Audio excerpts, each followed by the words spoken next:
Hello students, आज हम discuss करने जा रहे हैं माइक्रो इकोनॉमिक्स का चैप्टर 11 थ्योरी ऑफ सप्लाई। मैंने आपको थ्योरी ऑफ डिमांड कराया था स्टार्टिंग में जब हमने माइक्रो स्टार्ट की थी। तो थ्योरी ऑफ सप्लाई भी थ्योरी ऑफ डिमांड जैसा ही है, काफ़ी कंसेप्ट्स जो हैं वो मिलते जुलते हैं। डिफरेंस क्या है? थ्योरी ऑफ डिमांड में प्राइस और डिमांड में नेगेटिव रिलेशनशिप था। इसमें जो हम करेंगे प्राइस और सप्लाई में पॉजिटिव रिलेशनशिप होता है। काफ़ी बातें जो है वो मिलती जुलती हैं, रिवर्स होंगी यानी। तो थ्योरी ऑफ सप्लाई में सबसे पहले हम करेंगे मीनिंग ऑफ सप्लाई या कॉन्सेप्ट ऑफ सप्लाई।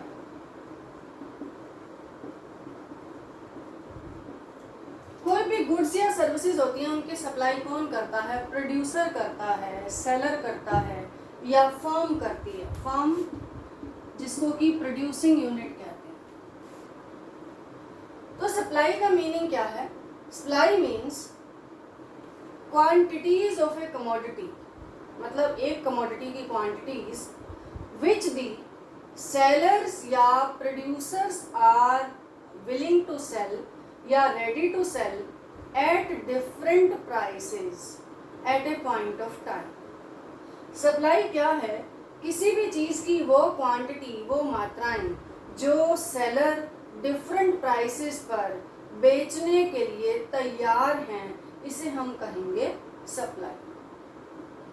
अब आगे हम देखेंगे कि सप्लाई और स्टॉक में क्या डिफरेंस है। सप्लाई क्या चीज़ है और स्टॉक क्या चीज़ है? आम भाषा में तो सप्लाई और स्टॉक का सेम मीनिंग लिया जाता है, लेकिन इकोनॉमिक्स की लैंग्वेज में सप्लाई और स्टॉक का डिफरेंट मीनिंग है।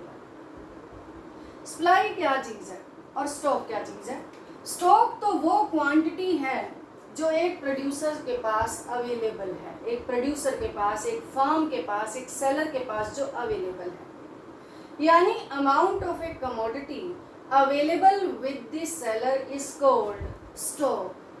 सपोज मैं शॉपकीपर हूँ, मेरे पास कोई भी कमोडिटी, सपोज आप क्लोथ लगा लो, फैब्रिक लगा लो, मेरे पास 1000 मीटर जो है स्टॉक है, यानी अवेलेबल है क्लोथ की ये क्वांटिटी जो मतलब मेरे पास है एट प्रेजेंट बेचने के लिए भी और फ्यूचर में भी बेचने के लिए।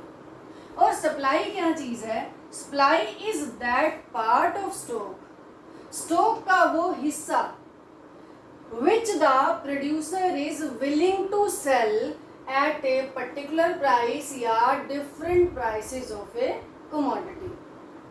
जैसे 1000 मीटर कपड़ा है, 1000 मीटर कपड़ा स्टॉक है सपोज मेरे पास, और 100 रुपये पर मीटर जो है इसकी प्राइस है।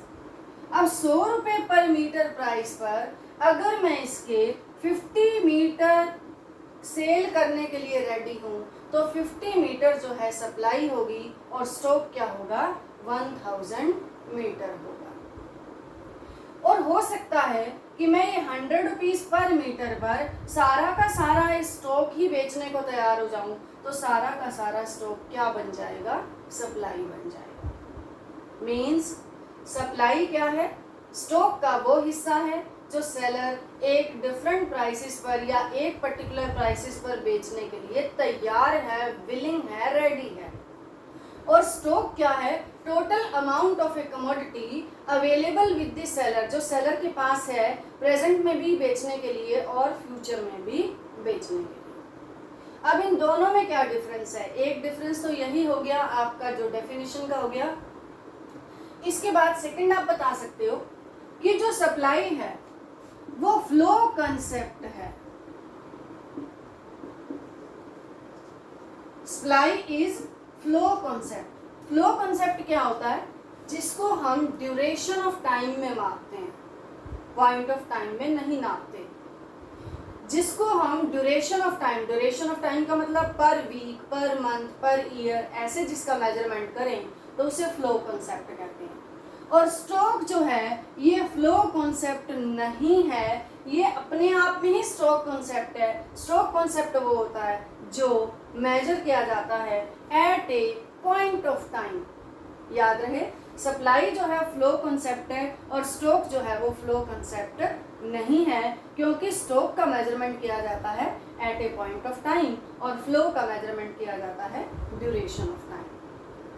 जो सप्लाई है इसका प्राइस के साथ रिलेशन है। सप्लाई हमेशा प्राइस के साथ रिलेटेड होती है कि मान लो 10 रुपीज़ प्राइस पर 50 यूनिट्स की सप्लाई की जाएगी, लेकिन जो स्टॉक है वो प्राइस के साथ रिलेटेड नहीं होता है। वो तो प्रोड्यूसर की इन्वेंट्री है जो अवेलेबल होती है प्रोड्यूसर के पास प्रेजेंट में भी और फ्यूचर में भी सेल करने के लिए। नेक्स्ट हम डिस्कस करेंगे सप्लाई एंड क्वांटिटी सप्लाइड।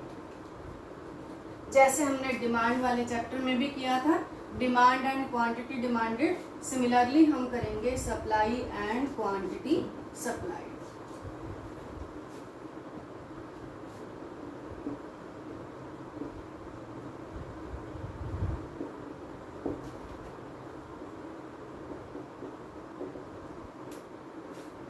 इसको अंडरस्टैंड करने के लिए पहले मैं शेड्यूल बनाती हूँ, सप्लाई शेड्यूल, प्राइस और क्वांटिटी सप्लाइड हम बाद में भी बनाएंगे।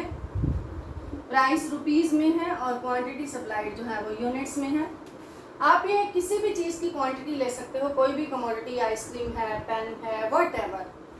सपोज प्राइस इज 1 रुपीज़ 2, 3, 4 इस तरीके से, और क्वांटिटी सप्लाइड जो है वो 10 यूनिट्स, 20 यूनिट्स, 30 यूनिट्स और 40 यूनिट्स। किसी भी कमोडिटी की प्राइस अगर 1 रुपी है तो उसकी 10 यूनिट्स की सप्लाई की जाती है। सप्लाई कौन करता है? प्रोड्यूसर करता है। इसका मतलब producer is willing to sell 10 units of that commodity at a price of ₹1. When price rises, when price becomes 2, now producer is ready to sell 20 units. You can see as price rises, producer is willing to sell more and more units of that commodity. Means there is positive relationship between price and quantity supplied of a commodity. ये चीज़ तो हमने पूरे chapter में discuss करनी ही करनी है। फिलहाल हम क्या डिस्कस कर रहे हैं, सप्लाई क्या होती है और क्वांटिटी सप्लाइड क्या होती है। क्वांटिटी सप्लाइड का तो मतलब है कोई भी स्पेसिफिक क्वांटिटी जो स्पेसिफिक प्राइस पर सेल करने के लिए प्रोड्यूसर विलिंग है at a point of time. अब स्पेसिफिक प्राइस क्या है, हम ये वाला लें तो 2 रुपीज़ है। 2 रुपीज़ पर एक प्रोड्यूसर 20 यूनिट सेल करने के लिए विलिंग है, ये कहेंगे क्वांटिटी सप्लाइड। मान लो स्पेसिफिक प्राइस 3 है तो इस 3 पर जो स्पेसिफिक क्वांटिटी सप्लाइड है वो है 30 यूनिट्स। तो specific amount of a commodity which the producer or seller is willing to sell at a specific price is called quantity supply. Supply क्या है? Supply है quantities of a commodity, various quantities of a commodity which the producer or producers are willing to sell at various prices of a commodity at a point of time. एक point of time पर different prices पर या alternative prices पर producer इसकी different जो commodities बेचने के लिए तैयार हैं, इसे हम कहेंगे सप्लाई। यानी इन सबको मिलाकर quantities of a commodity which the producers are ready to sell at various prices at a point of time. Quantity supplied क्या था? Specific amount of a commodity which the producer is ready to sell at specific price. अब इसमें क्या है? Quantities, alternative quantities of commodity which the producers are ready to sell at alternative prices या various prices. इसके बाद हम discuss करेंगे supply schedule. जैसे हमने डिमांड शेड्यूल किया था, इंडिविजुअल डिमांड शेड्यूल और मार्केट डिमांड शेड्यूल, सिमिलरली हम करेंगे सप्लाई शेड्यूल, स्केड्यूल भी बोलते हैं इसको। सप्लाई शेड्यूल क्या है? वो शेड्यूल जो प्राइस और सप्लाई में रिलेशनशिप को शो करती है। अभी अभी मैंने शेड्यूल ही बनाई थी, क्या रिलेशनशिप शो कर रही थी प्राइस और सप्लाई में? पॉजिटिव रिलेशनशिप शो कर रही थी। तो सप्लाई शेड्यूल दो तरीके की, एक तो इंडिविजुअल सप्लाई शेड्यूल और दूसरा मार्केट सप्लाई शेड्यूल। ये सप्लाई शेड्यूल है और इसके बाद है दूसरा market supply schedule. Individual supply schedule से हमारा क्या मीनिंग है? एक इंडिविजुअल सेलर या इंडिविजुअल प्रोड्यूसर डिफरेंट प्राइसेस पर जो बेचने के लिए, जो सेल करने के लिए रेडी है, और प्राइस और सप्लाई में जो रिलेशनशिप शो कर रही है शेड्यूल एक इंडिविजुअल फर्म की, उसे कहेंगे इंडिविजुअल सप्लाई शेड्यूल। प्राइस और क्वांटिटी सप्लाइड, अभी अभी मैंने दिया था प्राइस को रुपीस में और क्वांटिटी सप्लाइड को यूनिट्स में। सेम शेड्यूल आप बना सकते हो, आपकी मर्जी, आप कोई भी डाटा दे सकते हो, लेकिन आपको क्या पैटर्न यहाँ लर्न करना है कि कम प्राइस पर कम supply, as price rises supply also rises, showing positive relationship between price and quantity supply. ये पॉजिटिव रिलेशनशिप होता क्यों है? यानी क्यों एक सेलर ज्यादा प्राइस पर ज्यादा क्वांटिटी बेचने को तैयार है? अंडरस्टूड है, जब प्राइस कम होती है तो उसके प्रॉफिट्स कम होंगे, इसलिए वो कम यूनिट्स बेचेगा। As price rises profits also rise, profit भी बढ़ेंगे। जैसे जैसे प्रॉफिट बढ़ते जाएंगे तो एक सेलर ज्यादा यूनिट्स बेचने के लिए रेडी होगा। इस कॉन्सेप्ट में आप डिमांड की बात बीच में नहीं लाएंगे, ये एक सेलर के पॉइंट ऑफ व्यू से बात हो रही है, प्रोड्यूसर के पॉइंट ऑफ व्यू से बात हो रही है। तो इंडिविजुअल सप्लाई शेड्यूल क्या है? वो सप्लाई शेड्यूल, ये एक इंडिविजुअल सेलर है, सपोज इंडिविजुअल सेलर वो ए है या एक्स है, कोई भी पर्सन है, ए फर्म है, ए सेलर है, ए प्रोड्यूसर है, कुछ भी आप लगा सकते हो। प्राइस अगर 1 है तो वो 10 यूनिट सप्लाई करने के लिए रेडी है, प्राइस 2 है तो 20, 3 है तो 30, 4 है तो 40। आप ये वाला नंबर भी चेंज कर सकते हो, आप 5, 10, 15 भी लगा सकते हो, 100, 200, 300 भी लगा सकते हो, 100, 150 ऐसे भी लगा सकते हो। मीन्स आपको पॉजिटिव रिलेशनशिप शो करना।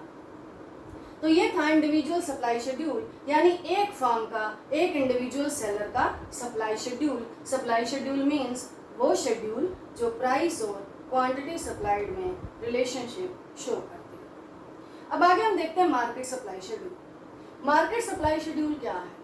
ये आप सभी जानते हो कि एक चीज को प्रोड्यूस करने की कोई सिंगल फर्म नहीं होती है, बहुत सारी फर्म्स होती हैं। फर्म का मतलब कोई सिंगल प्रोड्यूसिंग यूनिट, जैसे कि सपोज क्लोथ इंडस्ट्री है, शुगर इंडस्ट्री है, there are so many firms. Sugar industry की हम बात करें, शुगर इंडस्ट्री में बहुत सारी फर्म्स हैं, फर्म ए, बी, सी, डी, यानी अलग अलग फैक्ट्रीज जिसको आप बोल देते हो।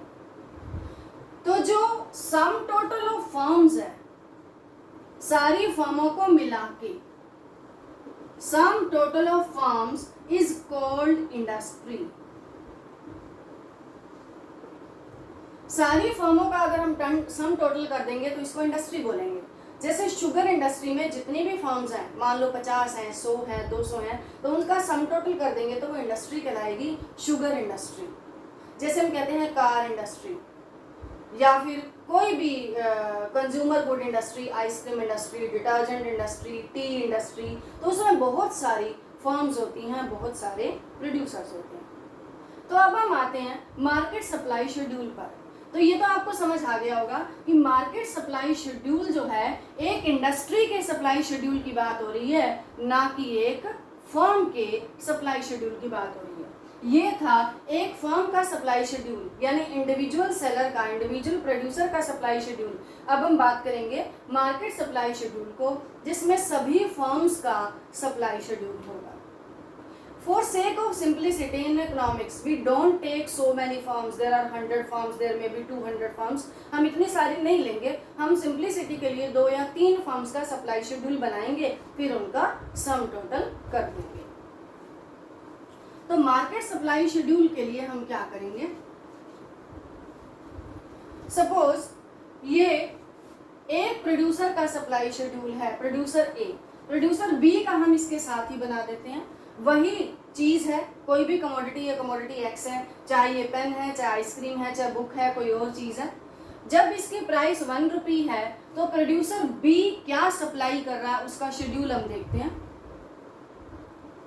प्रोड्यूसर बी जो है इतनी यूनिट सप्लाई कर रहा है, 20, 30, 40, 50, अलग अलग होता है हर प्रोड्यूसर का, सेम भी हो सकता है, डिफरेंट भी हो सकता है। अब 1 रुपी प्राइस पर producer B is willing to sell 20 units of that commodity, but you can see as price rises quantity supplied also rises by producer B, showing same positive relationship between price and quantity supplied of a commodity. जैसा producer ए का behaviour है, similarly producer B का भी ऐसा behaviour है। अगर हम सी की शेड्यूल बना दें तो सी का भी कुछ इस तरीके से आप बना लीजिए, आप 0, 10, 20, 30 भी लिख सकते हैं, इस तरीके से आप बना सकते हैं। लेकिन अगर आप ए और बी दो प्रोड्यूसर का बनाते हैं अब वो भी सफिशिएंट है। अब हम मार्केट सप्लाई शेड्यूल कैसे फाइंड आउट करेंगे? मार्केट में अगर दो ही फर्म्स हैं ए और बी, तो अगर हम इन दोनों की सप्लाई का सम टोटल कर देंगे तो ये आ जाएगा market supply schedule. Market supply schedule के लिए हम यहाँ पे लिखेंगे मार्केट सप्लाई ए प्लस बी, 10 + 20 30, इसके बाद 50, फिर आया 70, फिर आया 90। यानी when price is 1 rupee per unit, market supply of that commodity is 30 units. When price rises, market supply also rises. This market supply schedule also shows positive relationship between price and quantity supplied of a commodity. तो ये था individual supply schedule और market supply schedule. अब हम करेंगे supply curve. Same pattern चल रहा अभी जैसे हमने डिमांड वाले चैप्टर में किया था। सप्लाई कर्व क्या चीज है? सप्लाई कर्व सप्लाई शेड्यूल का ही ग्राफिकल प्रेजेंटेशन है। सप्लाई कर्व, तो सप्लाई कर्व भी क्या शो करता है? प्राइस और क्वांटिटी सप्लाइड में रिलेशनशिप को शो करता है थ्रू ग्राफ। अब ये भी दो तरीके का, इंडिविजुअल सप्लाई कर्व और market supply curve.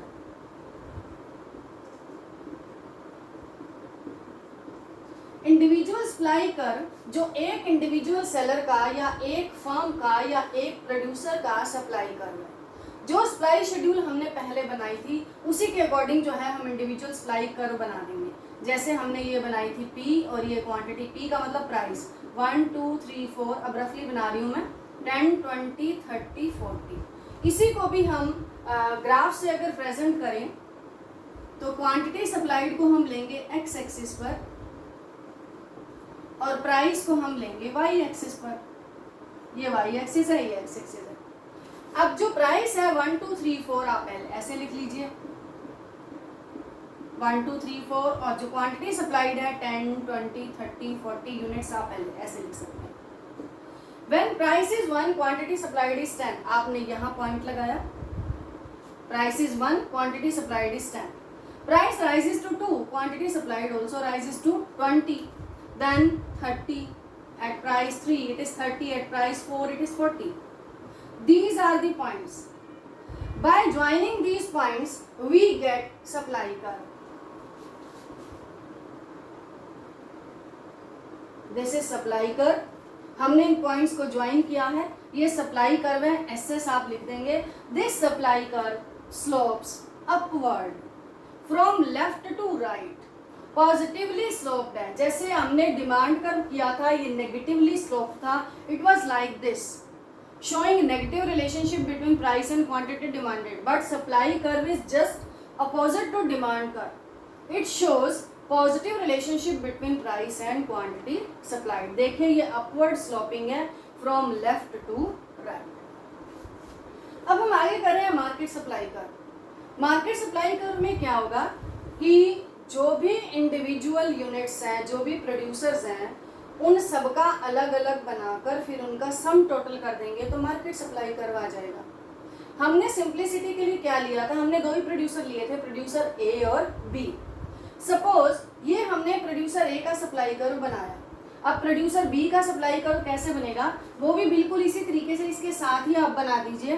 Quantity supplied को आप लीजिए एक्स एक्सिस पर, प्राइस को लीजिए आप यहाँ पर 1, 2, 3, 4 इसी तरीके से 10, 20, 30, 40 ऐसे। उसमें क्या था कि प्राइस 1 है तो वो इंडिविजुअल प्रोड्यूसर 20 यूनिट्स की सेल कर रहा है, तो 1 पर आप 20 लगा दीजिए, 2 पर 30, इस तरीके से ये भी पॉइंट्स आएंगे। इनको आप ज्वाइन करोगे तो ये भी सप्लाई कर्व कैसा बनेगा, from left to right upward sloping बनेगा। यानी जैसा प्रोड्यूसर ए का बिहेवियर है, प्रोड्यूसर ए का बिहेवियर का मतलब कि वो कम प्राइस पे कम क्वांटिटी की सेल कर रहा है, ज़्यादा प्राइस पे ज़्यादा क्वांटिटी की सेल कर रहा है। सिमिलर बिहेवियर किसका है, प्रोड्यूसर बी का है। अच्छा, ये जो बिहेवियर होते हैं ये जनरल बिहेवियर होते हैं। कई सिचुएशंस ऐसी भी होती हैं कि कम प्राइस पर भी कम सप्लाई होती है, कम प्राइस पर भी ज़्यादा सप्लाई हो जाती है और ज़्यादा प्राइस पर भी कम, वो एक्सेप्शनल सिचुएशंस होती हैं, उनको हम डिस्कस नहीं कर रहे। ये जनरलाइजेशन, जनरल चीज़ें कि सारी फॉर्म्स कैसे बिहेव करेंगी, जब प्राइस कम होगा तो कम सप्लाई करेंगी, जब ज़्यादा होगा तो ज़्यादा सप्लाई करेंगी। After making individual curves for firm A and firm B, now we are constructing market supply curve. तो आपको क्या करना है, ये दोनों बनाने के बाद मार्केट सप्लाई कर्व बना लेना है। कैसे, जो मार्केट सप्लाई शेड्यूल हमने बनाया था बिल्कुल वही डाटा आपने प्रेजेंट कर देना है। क्वांटिटी सप्लाइड को एक्स एक्सिस पे लेंगे और प्राइस को आप लेंगे वाई एक्सिस पे, 1 2 3 4 वही लेना है आपने। और क्वांटिटी सप्लाइड आप देख लीजिए, मार्केट सप्लाई में आपकी शेड्यूल के अकॉर्डिंग 90 यूनिट्स मैक्सिमम है या 100 है, तो उसके अकॉर्डिंग आप जो है नंबरिंग कर सकते हैं, 10 20 30 40 इस तरीके से आप करते चले जाइए, नंबर लिख लीजिए।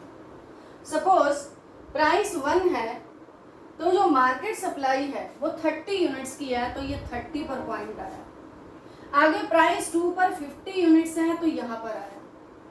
प्राइस 3 पर अगर 70 यूनिट्स हैं तो यहाँ पर आया। प्राइस 4 पर अगर 90 यूनिट्स है तो यहाँ पर आया। ऐसे इन पॉइंट्स को अगर हम ज्वाइन करेंगे तो ये कर्व भी कैसा बनेगा, supply curve, positively sloped supply curve बनेगा।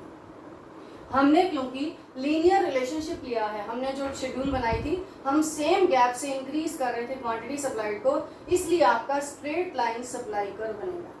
आपके सिलेबस में जो भी हैं वो लीनियर है। लीनियर का मतलब कि हम जो टेबल में वेरिएबल को इंक्रीज कर रहे हैं डिक्रीज कर रहे हैं, हम सेम गैप से जनरली कर देते हैं, तो आप में नॉन लीनियर रिलेशनशिप नहीं है, इसलिए आपको भी इस तरीके से बनाना है।